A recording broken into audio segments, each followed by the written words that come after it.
Ça va. Ça va. Bien, merci. Aïwa. Si c'est bon pour tout le monde. C'est bon pour tout le monde.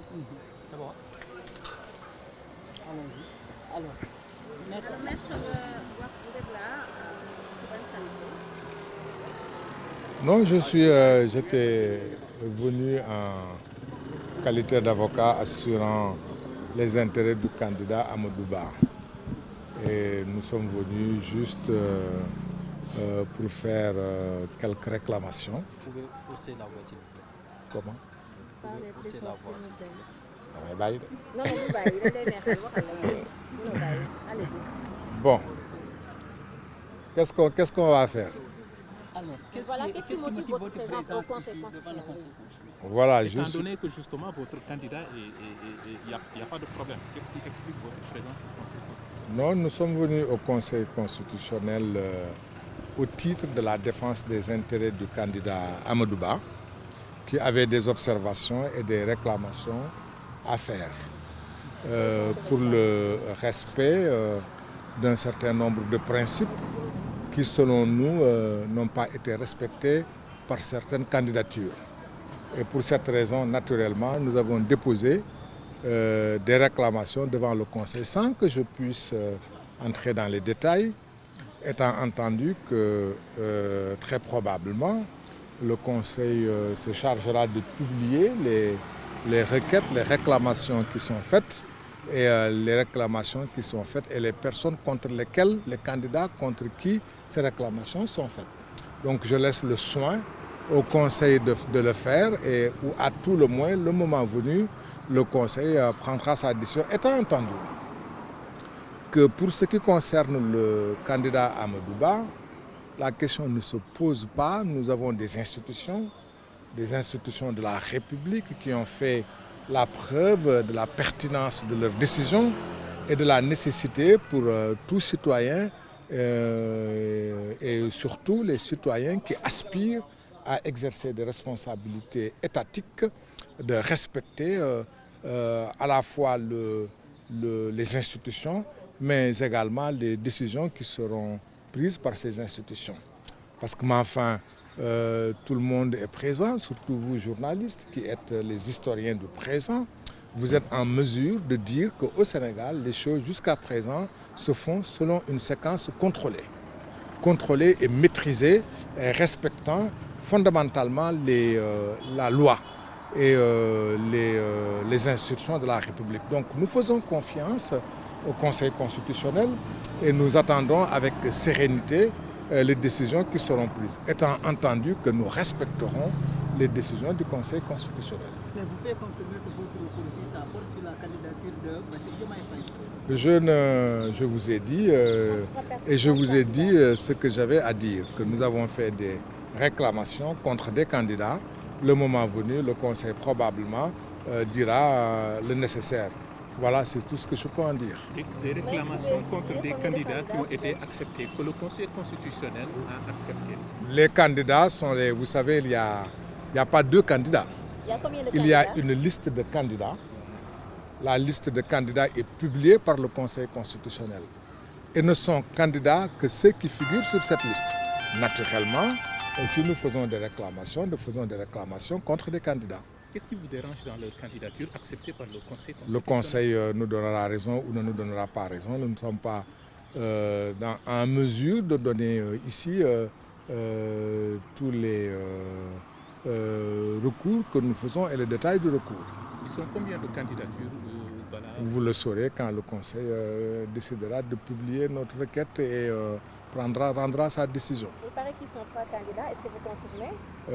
Vous verrez bien avec la décision du Conseil. Est-ce que Bassirou Diomaye Faye fait partie je ne saurais vous répondre. Le Conseil répondra le moment venu. Le Conseil répondra le moment venu. waaw li ma bëggoon wax rek tey mooy tey dañ fi ñëw fii ci Conseil constitutionnel ci turu candidat Amadou Ba def li nga xam ne bi yoon moo ko sant te ci yoon la ko teg lu ñu teg ci yoon mooy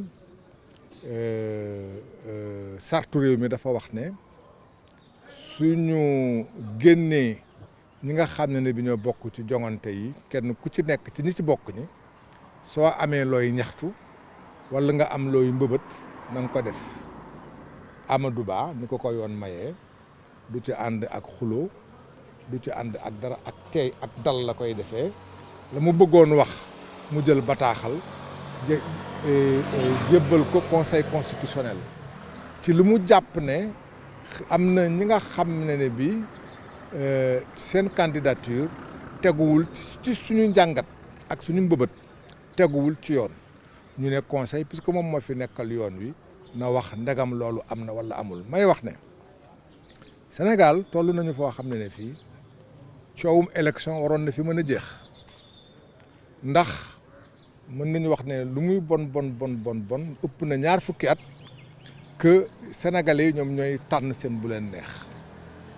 may fàttali que ak coow li lu muy bëri Abdou Diouf bañ koy fal dañ ko fal normal Ablaye Wade ba mu ñëwee ñu fal ko Abdou Diouf mi nga xam ne bi moom la nit ñi falul dafa jël téléphone am woo Ablaye Wade félicité ko Macky Sall bu mu ñëwee ñu fal ko dafa jël Ablaye Wade dafa jël téléphone woo Macky Sall félicité ko nekk ci njogante gi daan nga ma.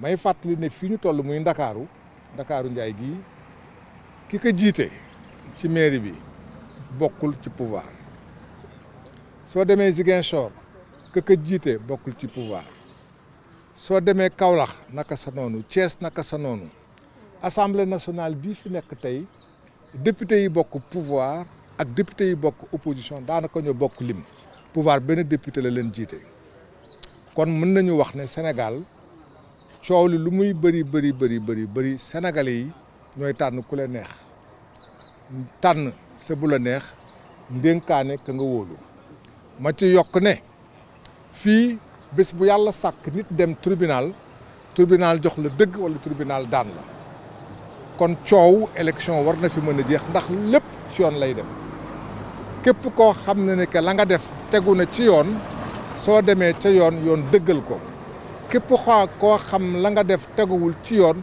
soo demee ci yoon teggi ko looloo tax Amadou Ba def mbëbëtam ñaxtoom jébbal ko conseil constitutionnel ne wax na Sénégal yëpp tàqirlu leen ngeen déglu la ñu wax rek mooy dëgg le tribunal atte mooy dëgg le tribunal atte moo ñu tënk su la neexee moo la tënk su la naqaree moo la tënk dagam su la neexee moo la tënk su la naqaree moo la tënk donc fa ñuy tënkee ak di fa tinki tribunal la ku ñu tënk nañ la ku ñu tinki nañ la looloo tax ñun tamit dañuy xaar di déglu dañuy def suñu wareef dañuy dem fa mbaxana nekkee benn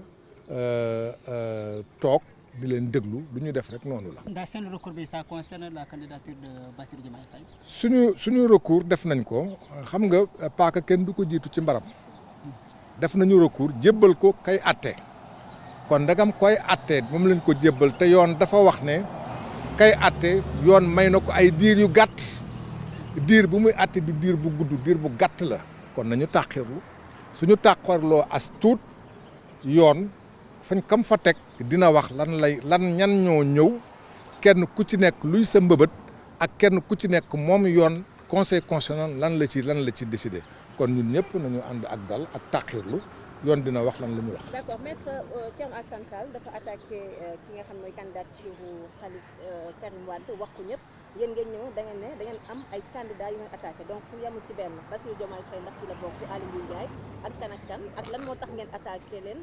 waaw li wax ji wax mag mu ngemb de laxasaayu taxaw ci biir géew bi samp ndëndëm nga naan day bëre. bëgg bëre la ku bëgg bëre ak ñun di nga bëre ku bañ bëre ak ñun di nga bëre ñun de pare nañu pour bëre. ma ni xam nga soo demee ci làmb am na ñoo xam ne bi da ngay jàpp ne waruñu ci mën a bokk ku ci warul mën a bokk nga ne waroo ci mën a bokk di xaar nag arbitre bi décidé ndegam dem nañu ci arbitre bi duñu mën a muñ as tuut ba arbitre bi wax surtout que diir yi yoon may arbitre bi pour mu wax lan la décidé. ay diir yu gàtt la noonu la ko yoon waxee ci ay diir yu gàtt le conseil constitutionnel war a jébbal réew mi lan la ñu décidé kon nañ leen tax lu paak kenn du ko jiitu ci mbaram. ba duñu xam ñan ak ñan ñooy candidat di ngeen ko xam su jotee di ngeen ko xam cour dina ko wax cour bi dina ko wax daanaka dina ko publier su ko publier su jëlee décision ñëpp dinañu ko xamandoo. est-ce que ragal ngeen tey wax yan candidat la. lañ ciy ragal luñ ciy ragal waaw kenn ku ci nekk nag yaay xool li nga xam moo dal sa xel nga def ko ak ni nga respecté yoon ak fa nga teg yoon. man xooluma li nit di def ak keneen lu muy def man li may def laay xool ñun li ñuy def nañ ko su doon dafa am loo xam ne lu ñuy laami so wala lu ñuy nëbbatu du ñu taxaw fii di wax li ñuy def ragaluñ ko fu ñu jëm ñeme nañ ko fenn rek la ñuy dem fan la suñu candidat di dem Amadou Ba day dem pour wax ak réew mi day dem ne réew mi dafa jàpp ne tey ñi fi seq réew mi yëpp moo ci ëpp xam-xam moo ci ëpp taxawaay moo ci ëpp pas-pas pour mën a yore réew mi. Maître, kon kooku amul lu muy ragal. est-ce que nekkul na yéen da ngeen di doyati liggéeyu conseil constitutionnel parce que def na seen candidat mu jàll yeneen candidat yi jàll nañ ñi nga xamante ne dañu jàpp ne waroon nañ bokk te conseil constitutionnel boolewu leen ñoom ñoo andi recours def réclamation yéen ngeen di def réclamation pour ñu dindi ñoo xamante ne bokk conseil constitutionnel nangu na seen dossier loolu est-ce que doyadil liggéeyu conseil constitutionnel. xam nga loolu duma ci tontu parce que.